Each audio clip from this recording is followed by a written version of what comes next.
দুর্গাপুর কাণ্ডে প্রতিবাদের আঁচ এই শহরেও লেগেছে। কলেজ স্ট্রিটের ছবি আপনাদের সামনে রাখবো, যেখানে আরএসএস এর ছাত্র সংগঠন অখিল ভারতীয় বিদ্যার্থী পরিষদ তারা নেমেছে রাস্তায়।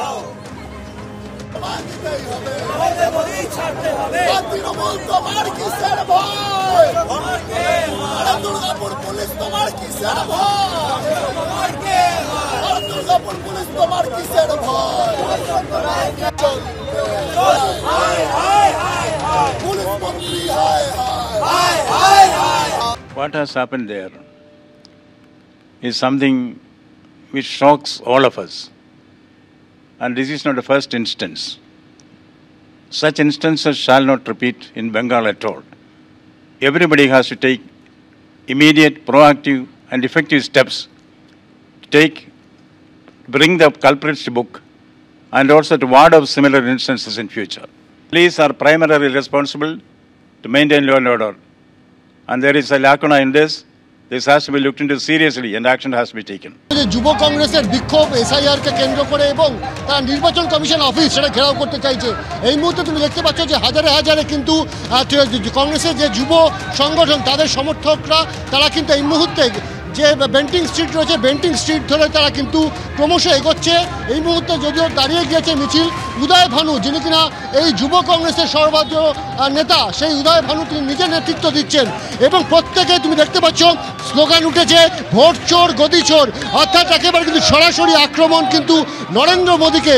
সেই জায়গায় দাঁড়িয়ে এই মুহূর্তে এখানে তারা অ্যাজিটেশন করছেন এবং তার পাশাপাশি তাদের যেটা বক্তব্য যে নির্বাচন কমিশনকে নিরপেক্ষভাবে তাদেরকে কাজ করতে হবে, সেই নিরপেক্ষভাবে কাজ তারা করছেন না বলেই আজকে কিন্তু সময় এসেছে যখন তাদেরকে নির্বাচন কমিশন অফিস ঘেরাও করতে তারা বাধ্য হচ্ছেন।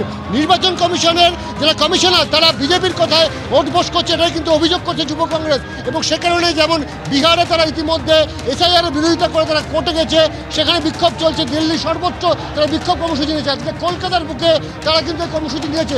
তুমি দেখতেই পাচ্ছ হাজারে হাজারে এই যে যুব কংগ্রেস সমর্থক তারা কিন্তু এই মুহূর্তে বেন্টিং স্ট্রিট ধরে একেবারে নির্বাচন কমিশন অফিসের দিকে তারা রওনা দিয়েছে। দুর্গাপুরে গণধর্ষণের প্রতিবাদে এবারে আইনজীবীরা রীতিমতো আদালত চত্বরে স্লোগান দিচ্ছেন, উই ওয়ান্ট জাস্টিস বলে তারা সেই স্লোগান তুলেছেন।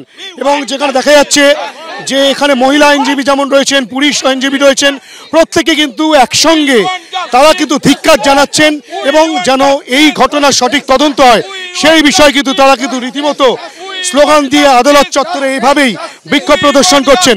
আমরা সরাসরি কথা বলবো, আপনারা যে এই আদালত চত্বরে জাস্টিসের জন্য বেরিয়েছেন, আপনাদের মূল বার্তাটা কি?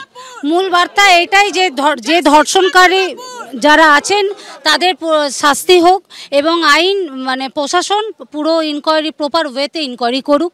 তাও এটুকু বাহাবা দেবো, এগেইন আমি বলছি যে বাহাবা দেবো, ওনারা তাড়াতাড়ির মধ্যে 4 জন অ্যাকিউজকে ধরেছে, বাট মূল যদি আরও কিছু ইনকোয়ারি থাকে তারা যেন সহযোগিতা করে এবং তাড়াতাড়ি যেন।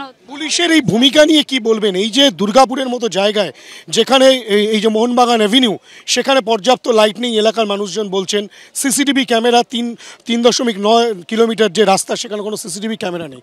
এই গোটা পরিস্থিতিতে পুলিশি টহলদারিও নেই, তেমনটাই অভিযোগ।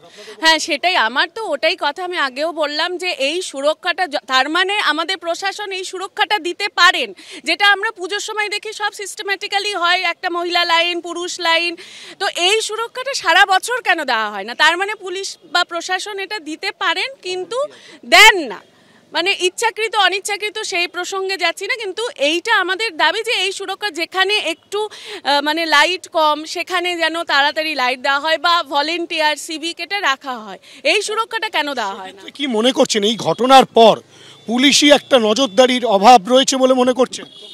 একদম একদম রয়েছে।